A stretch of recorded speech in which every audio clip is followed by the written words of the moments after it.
அனைவருக்கும் வணக்கம். தெய்வீக பலன்கள் சேனல் சார்பாக தங்களை அன்புடன் வரவேற்கிறோம்.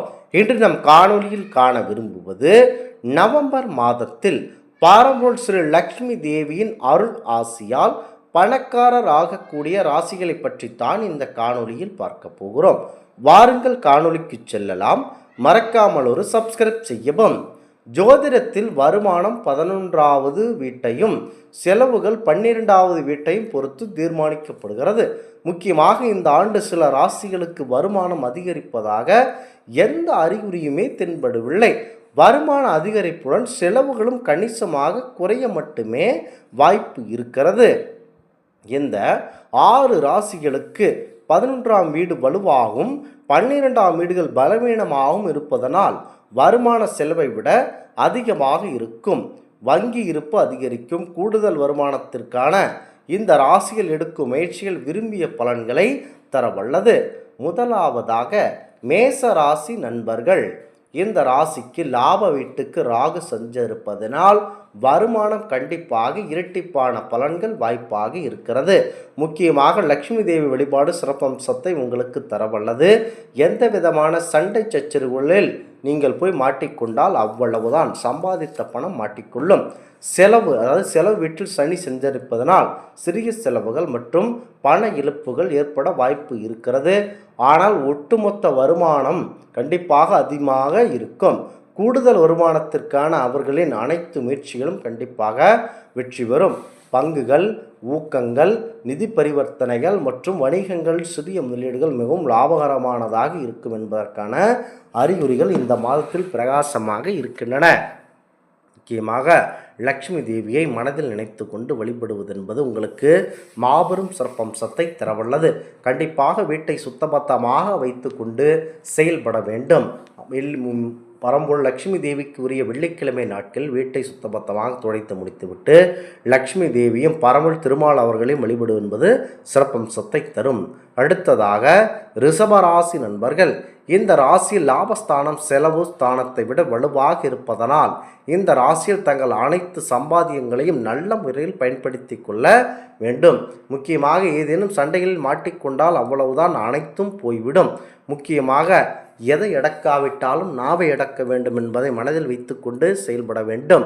சனி லாபஸ்தானத்திலும் லாபத்தின் அதிபதியான குரு பகவானிலும் பணஸ்தானத்திலும் இருப்பதனால் வருமானம் கண்டிப்பாக அதிகளவாக இருக்கிறது. முக்கியமாக குறையாது, வருமானம் குறையாது. முக்கியமாக செலவுகள் மற்றும் திட்டத்தின்படி வருமானத்தனைகள் அறிப்பதனால் கண்டிப்பாக எச்சரிக்கையாக செயல்பட வேண்டும். பங்குகள், ஊக்கங்கள் மற்றும் பண பரிவர்த்தனைகள் மூலம் எதிர்பார்ப்புடன் அப்பாற்பட்ட லாபம் ஈட்ட வாய்ப்புள்ளது. முக்கியமாக பரம்பொருள் பெருமாள் அவர்களை முழு மனதோடு உள்ளன்போடு வழிபட்டால் அனைத்தும் உங்களுக்கு நல்ல விதமாகவே நடக்கும். முக்கியமாக ஏகாதசி போன்ற நாட்களில் விரதம் இருப்பது என்பது உங்களுக்கு நல்ல அனுகூலமான வாய்ப்பு கிடைக்க வாய்ப்பு இருக்கிறது. அடுத்ததாக கடகராசி நண்பர்கள். இந்த கடகராசி லாபஸ்தானத்தின் அதிபதியான சுக்கிரன் இந்த ஆண்டு முழுவதும் 4 அல்லது 5 வீடுகளில் சஞ்சரிக்கிறார். மேலும் அதிர்ஷ்டத்தின் பாதியான குரு இந்த ராசியில் உச்சம் பெறுகிறார். எனவே வருமானம் இரட்டிப்பு பலன்களை தரவல்லது. சனி லாபஸ்தானத்தை பார்ப்பதனால் செலவுகளை குறைத்து சேமிக்க வாய்ப்பு இருக்கிறது. முதலீடுகள் மற்றும் முதலீடு சம்பந்தப்பட்ட அனைத்து வழிகளிலும் கூடுதல் வருமானம் உங்களுக்கு அதிகரிக்க வாய்ப்பு இருக்கிறது. திடீர் பண ஆதாயங்களுக்கும் நல்ல வாய்ப்பு இருக்கிறது. கண்டிப்பாக நீங்கள் எந்த விதமான செயலை முழு மனதோடு லக்ஷ்மி தேவியை மனதில் நினைத்து கொண்டு வாழ வேண்டும் என கூறுகிறோம். முக்கியமாக உங்களுக்கு சுத்தம் மட்டுமே இருக்க வேண்டும். வீட்டில் எந்த விதமான இடங்களிலும் தூய்மையற்ற பொருள், லக்ஷ்மி கடாட்சருக்கு எதிரான எந்த ஒரு பொருட்களோ செயல்களோ செய்வதை தவிர்த்துவிட்டு உங்கள் முழு மனதுடன் பணம் சம்பந்தப்பட்ட அந்த கவனத்திலேயே செயல்பட்டால் வெற்றி நிச்சயம் இந்த மாதம் உங்களுக்கு. அடுத்ததாக துலாம் ராசி நண்பர்கள். சமநிலையின் அதிபதியான குரு உச்சஸ்தானத்திலும் லாபஸ்தானத்தின் அதிபதியான முக்கியமாக பணஸ்தானத்திலும் இருக்கிறார்.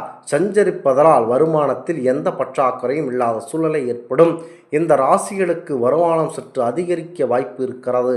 வீண் செலவுகள் மற்றும் மருத்துவ செலவுகளும் கணிசமாக குறையும். பங்குகள், சிறு தொழில்கள் மற்றும் வட்டி தரும் தொழில்களில் முதலீடு அதிகரிக்கும். பணம் நிலுவைகள் மற்றும் பாக்கிகள் வசூலிக்கப்படும். தொழில், வேலை, வியாபாரத்தில் வருமானம் அதிகரிக்க வாய்ப்பு இருக்கிறது. கண்டிப்பாக முழு மனதோடு ஆன்மீக காரியங்கள் செயல்பட வேண்டும். முக்கியமாக லக்ஷ்மி தேவிக்கு உரிய லக்ஷ்மி சக்கர நாமம் படிக்கலாம். லக்ஷ்மி குபேரர் பூஜையும் செய்யலாம். இந்த மாதத்தில் லக்ஷ்மி குபேர பூஜை செய்து வந்தால் நல்ல விதமான பலன் உங்களுக்கு தரும். அடுத்ததாக தனுசு ராசி நண்பர்கள், இந்த ராசி லாபஸ்தானியான சுக்கிரன் லாபஸ்தானத்தில் சஞ்சரிப்பதனால், லாபஸ்தானிபதியான குரு உச்ச நிலையில் இருப்பதனால் இந்த ராசி கண்டிப்பாக செல்வந்தராக மாறக்கூடிய வாய்ப்பு அதிகமாக இருக்கிறது. வருமானம் பெருமளவில் அதிகரிக்க வாய்ப்பு இருக்கிறது. செலவுகளின் அதிபதியான செவ்வாய் செலவுகளின் வீட்டில் இருப்பதனால் கவனமாக செலவு செய்ய வாய்ப்பு உள்ளது. மேலும் நிதி சிக்கல்களை தீர்க்க மட்டுமே செலவு செய்ய வாய்ப்பு உள்ளது. சொத்துக்கள் கண்டிப்பாக கூடி வரும். வரவேண்டிய பணம் கண்டிப்பாக இந்த டைமில் நீங்கள் கேட்டால் கண்டிப்பாக வர வாய்ப்பு இருக்கிறது. அடுத்ததாக மகர ராசி நண்பர்கள், லாபஸ்தானத்தில் லாப லக்ஷ்மிமதியான செவ்வாய் மற்றும் அஷ்டலக்ஷ்மியான புதன் இணைந்து செல்வத்தை ஈட்டும் குரு 7வது வீட்டில் உச்சம் பெறுவதனால் பல வகையில் வருமானம் அதிகரிக்க வாய்ப்பு கண்டிப்பாக இருக்கிறது. தொழில் மற்றும் பணி மற்றும் வியாபாரத்தில் வருமானம் கண்டிப்பாக கணிசமாக அதிகரிக்க வாய்ப்பு இருக்கிறது. கண்டிப்பாக உங்கள் நேரத்தில் இந்த நேரம் உங்களுக்கான நேரம் என்பதனால் எந்த விதமான வேலையும் தொடங்கலாம். அதில் லாபம் கண்டிப்பாக இருக்கலாம். இந்த செயலை தொடங்குகிறோமோ நஷ்டமேட்டு விடுமோ என வருத்தப்பட வேண்டாம். திடீர் நிதி ஆதாயமும் கிடைக்க வாய்ப்பு உள்ளது. புத்திசாலித்தனமாக செலவு செய்யும் வாய்ப்பு உள்ளது. வீண் செலவுகளை கண்டிப்பாக குறைத்தல், சிக்கனத்தை கடைபிடித்தல் மற்றும் லாபகரமான தொழில்களில் முதலீடு செய்தல் ஆகியவை உங்களுக்கு கண்டிப்பாக தேவைப்படும்.